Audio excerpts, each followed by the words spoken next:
हे learners, आज हम देखेंगे प्राइस फ्लोरिंग क्या होती है। A price floor is a minimum price that a seller can sell it's produce for, यानी कि ऐसा प्राइस जिसके नीचे सेलर अपने प्रोडक्ट को बेच ही नहीं सकता है। It is a price set by the government above the natural market equilibrium from which sellers are not allowed to deviate और चार्ज डिफरेंट।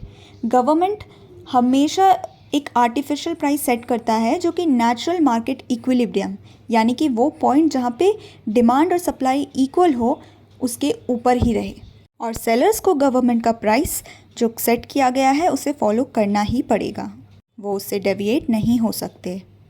ऐसा करके गवर्नमेंट सेलर्स के एक्सप्लॉयटेशन को बचाती है। सेलर को उनके प्रोडक्ट के लिए फेयर प्राइस, यानी ऐसा प्राइस जो सही हो उनके प्रोडक्ट के लिए देने के लिए किया जाता है। For example, minimum wages. कुछ गवर्नमेंट्स एम्प्लॉयज़ के लिए एक मिनिमम वेज सेट कर देती है जिसके नीचे एम्प्लॉयर्स एम्प्लॉय को पे नहीं कर सकता है। इसी तरह MSP यानी मिनिमम सपोर्ट प्राइस वर्क करता है।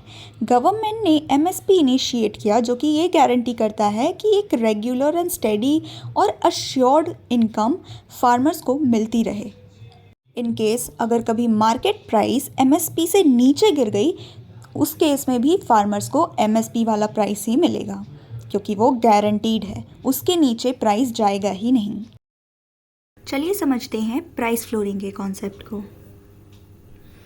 ये है डिमांड की लाइन और ये है सप्लाई की लाइन, और ये दोनों जिस पॉइंट पे मीट कर रहे हैं उसे हम कहते हैं इक्विलिब्रियम पॉइंट, जहाँ क्वांटिटी हमेशा प्राइस के इक्वल होती है, यानी कि मार्केट में जो भी डिमांड हो रही है उसके इक्वल ही सप्लाई भी है। तो सपोज़ कीजिए फार्मर्स अपने प्रोड्यूस को मार्केट में बेचने आए, जैसे कि वीट।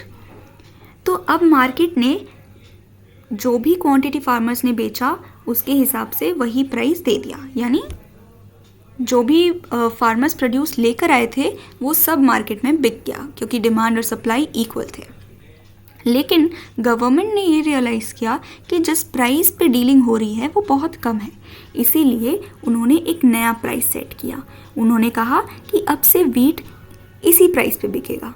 सपोज़ पहले वीट 10 रुपये का बिकता था, तो अब वीट 50 रुपये का बिकेगा और ये मिनिमम प्राइस होगा, यानी इतने पे तो बिकना ही चाहिए, जिसकी वजह से मार्केट में डिसबैलेंस आ गया।